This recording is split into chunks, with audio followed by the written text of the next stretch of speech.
Hola a todos, mi nombre es Javier Quires del Río y soy el jefe de servicio de gestión de proyectos de sistemas de información en la Consellería de Sanidad. Me dedico fundamentalmente a gestionar proyectos de sistemas de información y de eso vamos a hablaros en esta sesión. ¿Qué nos vamos a encontrar en este módulo? Pues sobre todo una base general de información que nos va a permitir conocer los mecanismos de gestión de cualquier tipo de proyecto. Nos vamos a basar para ello en un marco de referencia que se generó en torno a los años 90 en el Instituto de Gestión de Proyectos estadounidense, PMI, y el documento en cuestión al que nos vamos a referir en buena parte de este módulo se denomina PMBOK.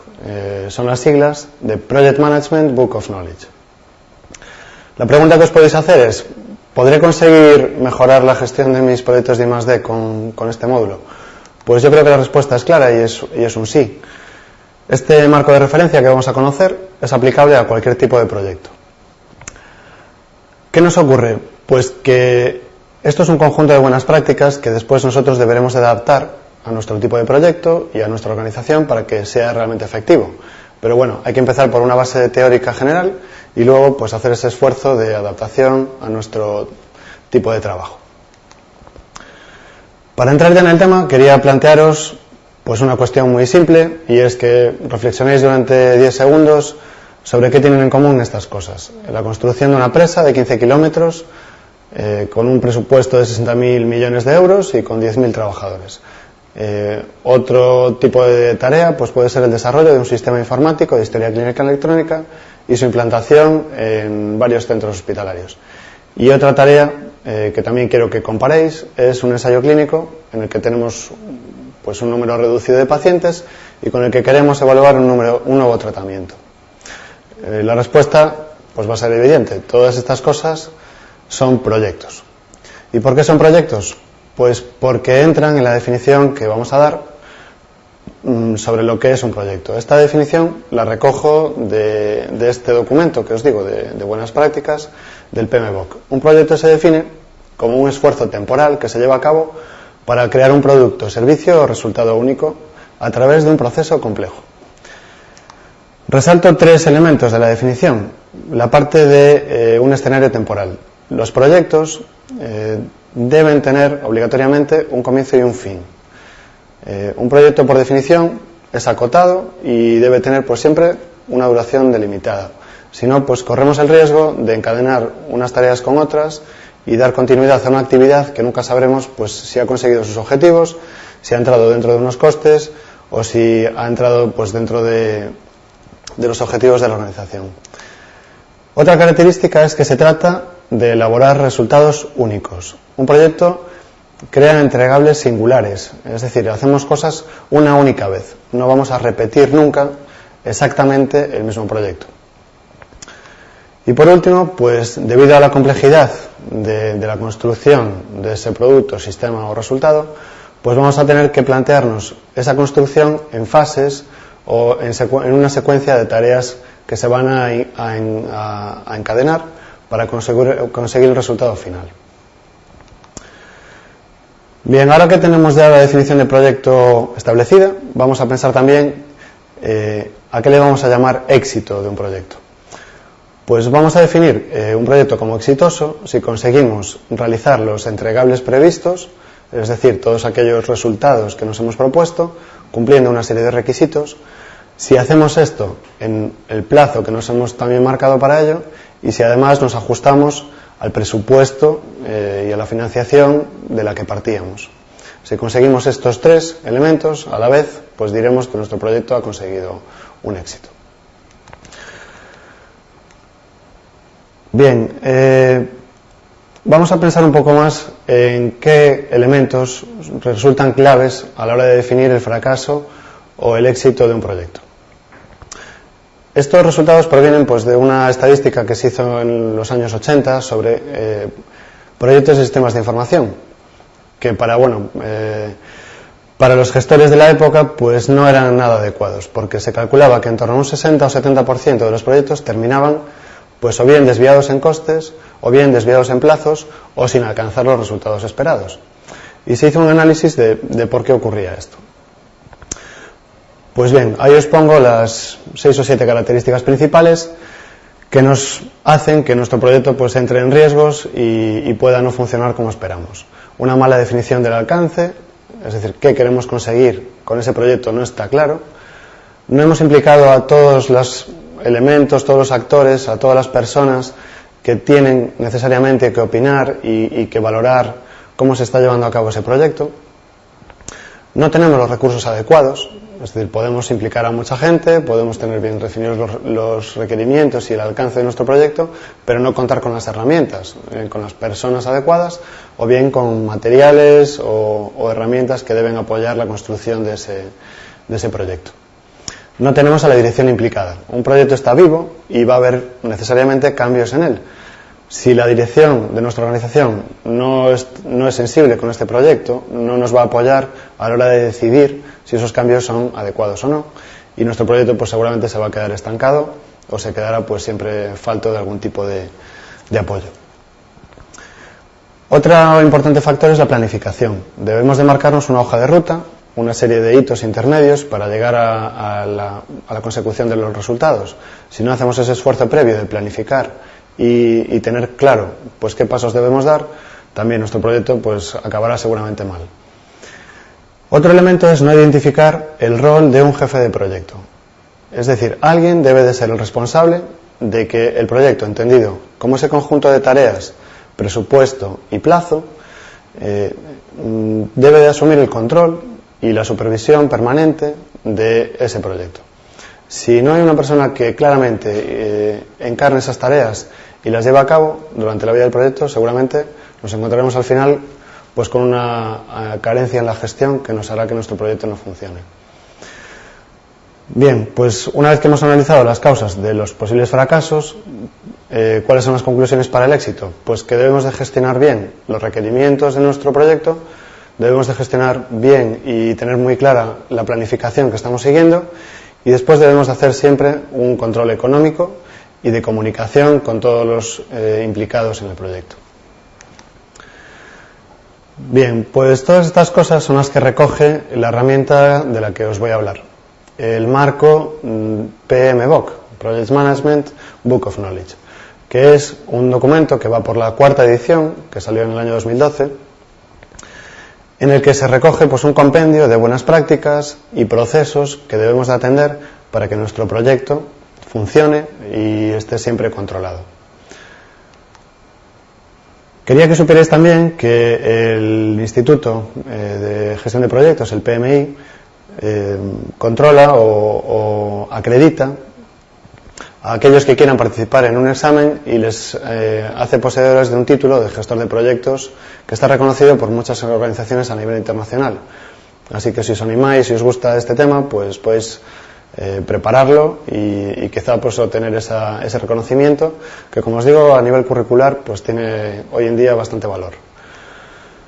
Entrando ya en lo que nos dice esta guía, este documento de referencia, pues lo primero que debemos hacer para comenzar una gestión exitosa de nuestros proyectos es identificar a quién va a ser el líder de nuestro proyecto, quién va a ser el gestor de nuestro proyecto. Ese rol es primordial y debe ser la persona encargada de reunir a todos los actores que van a participar, de reunir toda la información y de comunicar a todos los implicados pues cómo se está gestionando y gestando nuestro proyecto. Una vez que tenemos esto, la primera tarea es, siguiendo también lo que nos dice la guía, realizar una fase de iniciación de un proyecto. Esa fase se visualiza claramente en un documento importante que es el acta de constitución de proyecto. En ese documento, todos aquellos que están participando en la definición inicial de ese proyecto se tendrán que poner de acuerdo en el propósito, en la descripción, en el alcance, en los objetivos, en los requerimientos que va a tener nuestro proyecto, en los entregables que pretendemos conseguir, en un presupuesto que sea más o menos estimado, pero que ya tenga unas cifras de valoración, y en los recursos que necesitamos. Esto constituye esta fase inicial de iniciación, y ese documento es una de las bases del control del proyecto que seguiremos utilizando durante toda su vida. Otro elemento fundamental del que nos habla la guía PMBOK para la gestión de proyectos es controlar las comunicaciones. El libro nos dice que un gestor de proyecto llega a dedicar el 90% de su tiempo únicamente a reunir información y a comunicarla adecuadamente a todos los implicados. El planificar y tener en cuenta la comunicación cuando estamos hablando de proyectos en los que muchas personas participan y con diferentes intereses y puntos de vista es fundamental para una gestión adecuada, por lo cual la comunicación debe ser algo que tengamos siempre presente. Lo siguiente que nos propone esta guía es tener una planificación clara de nuestro proyecto.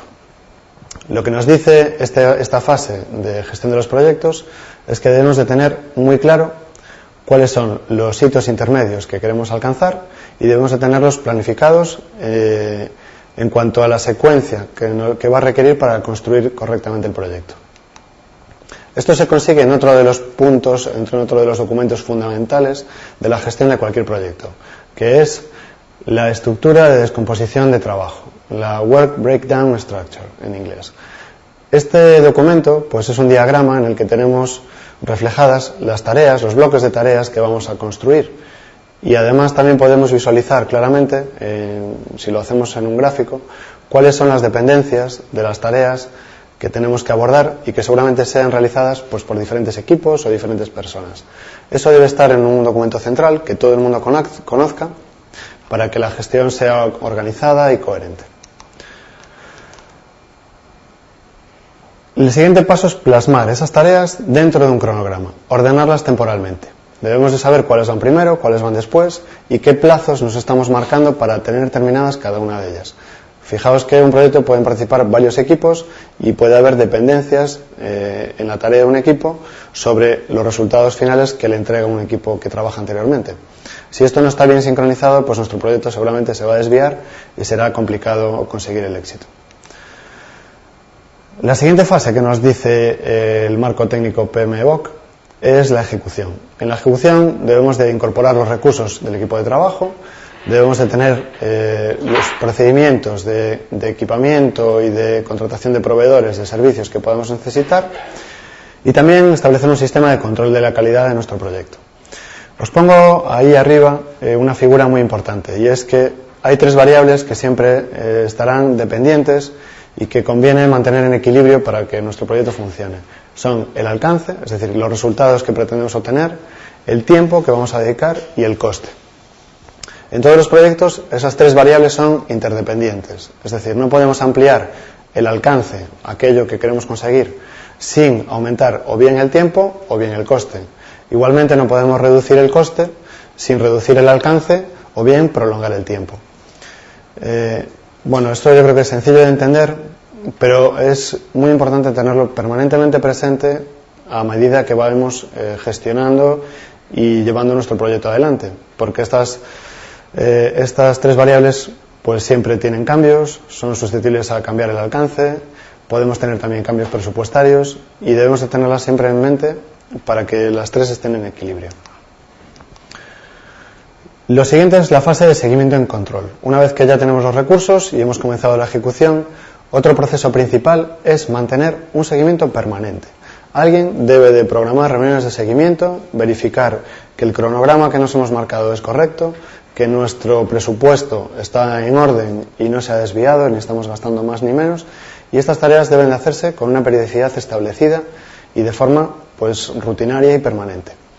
Otro elemento muy importante en el seguimiento y control es el control del alcance. Los proyectos están vivos, duran 1 año, 2, 3 y los requerimientos cambian. La organización nos puede pedir que hagamos algo distinto de aquello que habíamos diseñado en el origen. Por tanto, debemos de saber cuáles son los cambios que se adoptan en el alcance, comunicarlo a todos los implicados y llevar una gestión pues muy precisa de todo esto. Esta tarea es fundamental. Y por último, la tarea de cierre de proyecto. No es algo que quizás estemos acostumbrados, pero sí que la guía nos exige, nos propone que cuando terminemos un proyecto cerremos adecuadamente la documentación, terminemos todas nuestras tareas y dejemos un apartado pues de qué problemas y qué soluciones hemos encontrado, de forma que cuando alguien retome o se encuentre con esta documentación dentro de 3, 4 o 5 años pueda ver claramente los resultados del proyecto y aprovechar todo ese trabajo pues en su mayor parte. Por último, os quería comentar varias herramientas que existen en el mercado que nos pueden ayudar a realizar de una forma pues más exhaustiva o más completa la gestión de proyectos. Son herramientas, prácticamente la totalidad de las que menciono son de software libre, con lo cual no tienen un coste de licencia, y os las podéis plantear, explorar para ver si os pueden ayudar en la gestión de vuestros proyectos.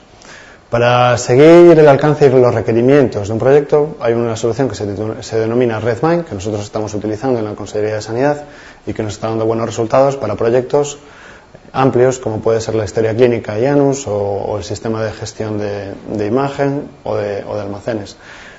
Para elaborar el diagrama de tareas que os decía, el EDT, podéis utilizar el WBS Chart Pro, que os permite ver pues esa descomposición en tareas de nuestro proyecto a nivel gráfico. A la hora de hacer cronogramas y diagramas secuenciales de tareas, que son los diagramas de Gantt, son los más conocidos, podéis utilizar otro software que se denomina Open Project. Y por último, para llevar el control de la ejecución, hitos, fechas y cronogramas, existe otra solución también de software libre que se denomina OnePoint Project. La solución comercial de referencia a día de hoy es la solución de Microsoft, Project y Project Server, que componen una suite muy completa, pero que tiene un coste pues bueno, relativamente alto y que bueno, si podéis optar a esa herramienta, fenomenal, y si no, pues estas de software libre seguro que os podrán ayudar también. Con esto terminamos. Os doy únicamente unas referencias bibliográficas, principalmente la web del Instituto de Gestión de Proyectos, www.pmi.org, y después la guía PMBOK en su última edición del 2012, que también podéis conseguir y consultar. Con esto termino. Muchas gracias.